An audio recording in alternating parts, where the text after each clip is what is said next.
जय हिंद, जय भारत, जय गौ माता, जय राष्ट्र माता। साथियों, हूँ छूँ अर्जुन आंबलिया फ्रोम द्वारिका। मित्रों, आ है विसावदर तालुकाનું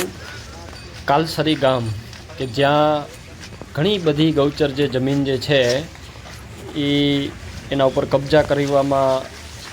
આવ્યા છે અને છેલ્લા 28 વર્ષ થયા માલધારી સમાજ ગૌભક્તો દ્વારા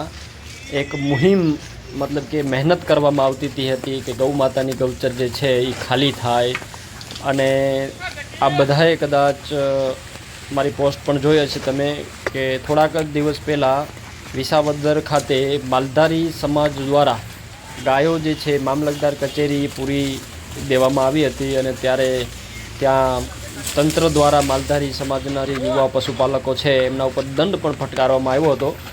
અને પછી સમાધાન થઈ અને તંત્ર દ્વારા થોડાક જ દિવસોમાં ગૌચર ખાલી થાય એવી એને લેખિત પણ બાંહેધરી આપી હતી અને ત્યાર પછી આ માલધારી સમાજ અને ખાસ કરીને ગૌભક્તો અને ખાસ હું તો કહું છું ગૌ માતાની મોટી જીત થઈ છે કે આ જે તમે જોઈ શકો છો બધાય માલધારી સમાજના યુવાનો ઊભા છે। આ જે મશીન જે છે આગળ મશીન હાલે છે આ મશીન તમે જોઈ શકો છો બાઉન્ડ્રી ઉપર ચલાવવામાં આવી રહ્યું છે અને આંબાના ઝાડ પણ આ ખેતરોમાં આ ખેતરો નથી સોરી ગૌચર જમીન છે કે ખેતરો બનાવી દીધા હતા આ મશીન દ્વારા એને હટાવવામાં આવી રહ્યા છે અને લગભગ અંદાજે 400 વીઘા પહેલા તબક્કામાં 400 વીઘા જમીન જે છે ગૌચરની એ ખાલી થવાની છે। આ તમે જોઈ શકો છો તંત્ર દ્વારા પોલીસનું પ્રોટેક્શન પણ છે અધિકારીઓ પણ છે આ પોલીસ મિત્રો પણ અહીંયા ઊભેલા છે અને સતત અહીંયા પોલીસના ચુસ્ત બંદોબસ્તમાં આ ગૌચર જમીન જે છે એ ખાલી કરવામાં આવી રહી છે। ટોટલ અત્યારે પહેલા તબક્કામાં 400 જેટલી અંદાજે જે જમીન છે એમનું અત્યારે એમને મુક્ત કરવામાં આવશે અને ગૌચર જે છે એ છૂટું કરવામાં આવી રહ્યું છે અને આ તમે જોઈ શકો છો ઊભા પાકમાં ગાયોને જે છે એ ચરવા મૂકી દીધેલી છે। મિત્રો, આજે નહીં તો કાલે જે પણ લોકોએ ગૌચર જમીન જે પચાવી છે વાડી છે એમને ખાલી તો કરવી જ પડશે। આ કાર્યમાં માલધારી સમાજના જે પણ ભાઈઓએ મહેનત કરી છે એમને પણ ખૂબ ખૂબ ધન્યવાદ હું આપું છું। સાથે સાથે અમારા ગૌભક્ત જે છે જયેશભાઈ દેવમુરારી એ પણ સતત આના માટે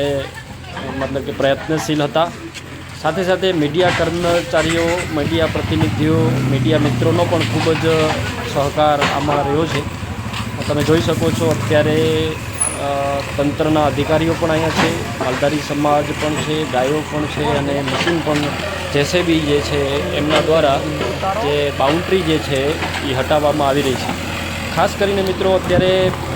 અંદાજે તંત્ર દ્વારા આવતી 11/9/2024 સુધીમાં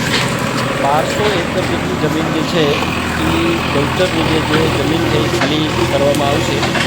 એવું પણ જાણવા મળ્યું છે। સાથે સાથે મિત્રો તમે જોઈ શકો છો અત્યારે કેવડા મોટા ઝાડ થઈ ગયા છે અને આ તમામ જે જમીન છે ગૌચરની જમીન છે।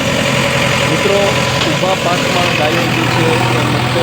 કરવામાં આવી છે। ખરેખર મિત્રો ખૂબ જ આનંદની લાગણી અનુભવું છું। સાથે સાથે મિત્રો આપણે જે